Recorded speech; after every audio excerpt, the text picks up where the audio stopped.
Welcome back to Bingo Topics, where we're going to cover a myriad of things connected with the Philadelphia Eagles, all the way from Nick Sirianni's role to Jalen Carter being what he's going to be, and even more. What's up? It's your boy Cintron coming back at you with another analysis. We're going to kid you not, that's the real name. 8 Eagles notes, Nick Sirianni's role, Jalen Carter being primed for stardom, and more. So the Eagles may no longer be using Nick Sirianni's offensive system, but he will need to reestablish a great locker room culture to stay with the organization for a long haul. That's 100% spot on. So he has a 34-17 record, pretty sterling, spotless. And if he didn't have a precipitous slide last year, it would be even better than that, which is crazy to imagine. Has made the playoffs each and every one of his years he's been coaching. And in the second year, took us to the Super Bowl, just like Doug Peterson couldn't close the deal. But that being said, I mean, his leadership did pretty well. It didn't hold, any mini caps up until this year because he had to change something with that kind of off season, right? And season ending tragedy. But yeah, he is a good motivator. He's a good CEO coach. Dan Campbell's one of the other guys out there who don't specialize in coaching their team in defensive or the offensive playbook. That being said, he's taking a more of a CEO approach this year. He said he's taking the Eagle, irony included,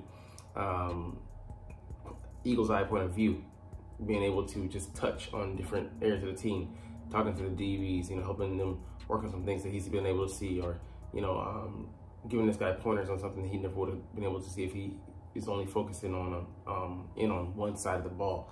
So I mean, I get that, and being an overseer of everything, a purveyor of everything, talent, and being able to tweak and modify and coach here, get on special teams and everybody, it makes sense. If you can trust, the offensive and defensive coaches that that are on your staff to do their jobs. And you have 2 veterans in Kellen Moore on offense, and a veteran among veterans of the defensive guy in Vic Fangio, who's been around the block, and is hopefully for him his last stop, and hopefully for us, because he's getting up there. He's, I think, late 60s, early 70s.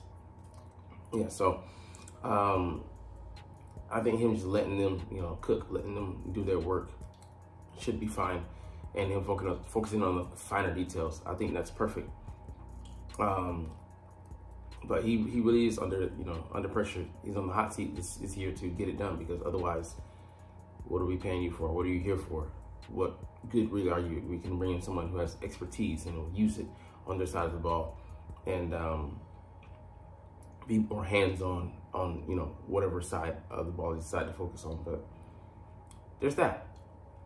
All right, Brian Westbrook was ahead of his time, man. Yeah, man, if he was playing in modern day NFL, he was the predecessor for a guy like Christian McCaffrey, a diminutive guy. He was all explosive, always had good hands, pass blocked, despite his size, and ran the damn ball pretty good. Might have had a career average of 5 yards per carry, because he was just, man, he was that guy. When our offense, got injured, I forget which year it was, and he went off, it was like we always had this, this talented of a guy in our backfield, but just never chose to use him, to lean on him. Very rarely did we. He went off to San Francisco. He still was, was riding pretty high. Just, knee injuries eventually did him in, but, had a very solid career. 2,100 scrimmage yards, and one of the only guys to do that with 90 passes, which is crazy. He should have had 100, but, he stopped feeding him the rock. But definitely a guy that, he meant a lot more to the league than what his statistical impact was.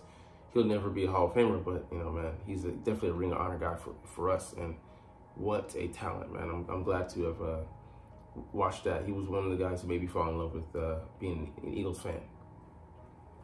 All right, Jalen Carter is still primed for stardom. So he trailed off last year. Started off hot with 6 sacks, and he faded down the stretch. He hit the rookie wall, and you can watch on film his pass rushing moves kind of grow stale, and teams really predicting that he's going to lean forward, and they're using his momentum against him, knock him down, and it's kind of just lied on him, stayed on him. But he did have 6 sacks and 18 pressures, as did Kobe Turner. You know, pretty damn good. And he's off to one of the hottest starts, you know, for a D tackle to begin their career, because Chris Jones didn't have a start like that. Neither did Dexter Lawrence. Neither did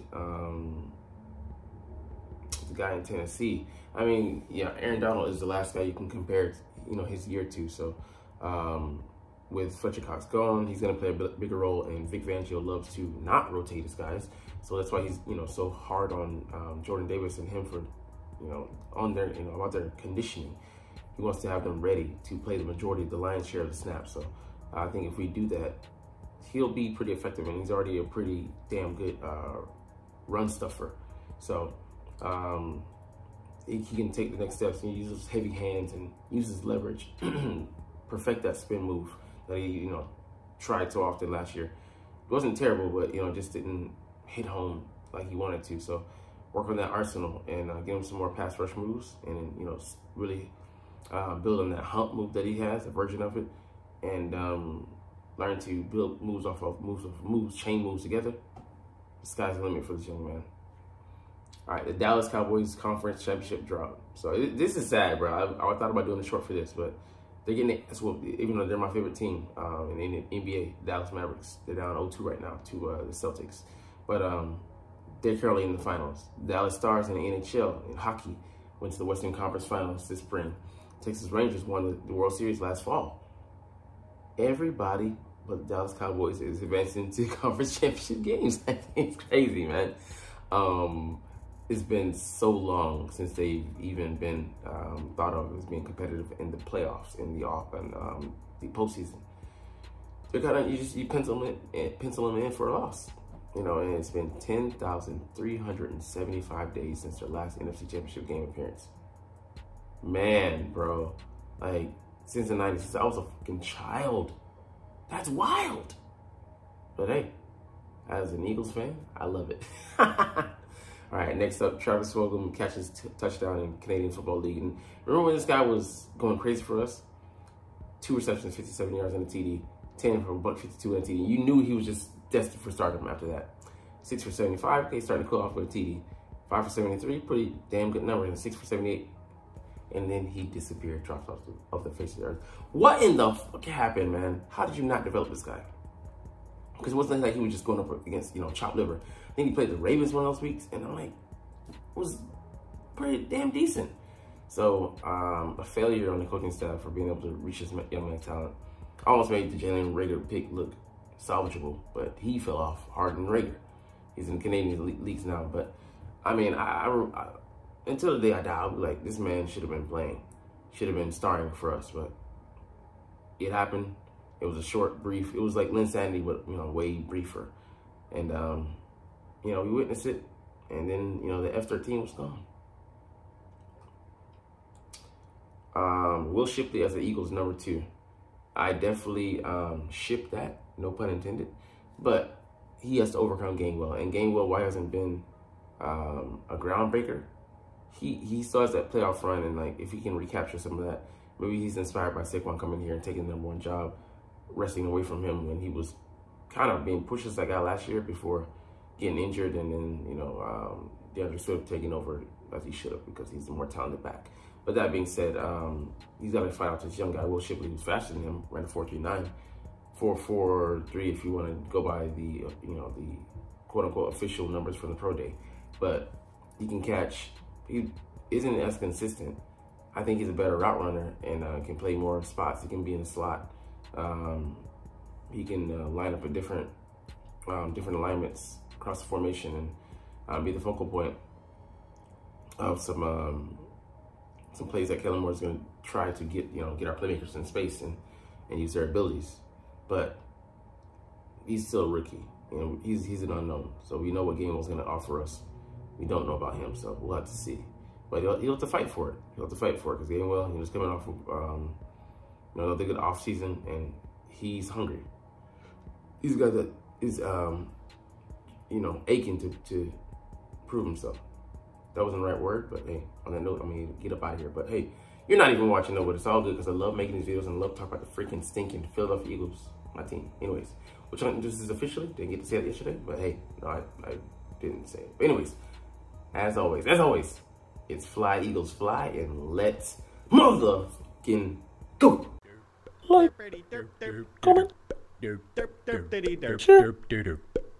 subscribe if you want. Thanks for watching. Check me out at Cintron, Cintron Anime, Cintron Life, or Cintron Laughs, or other social media.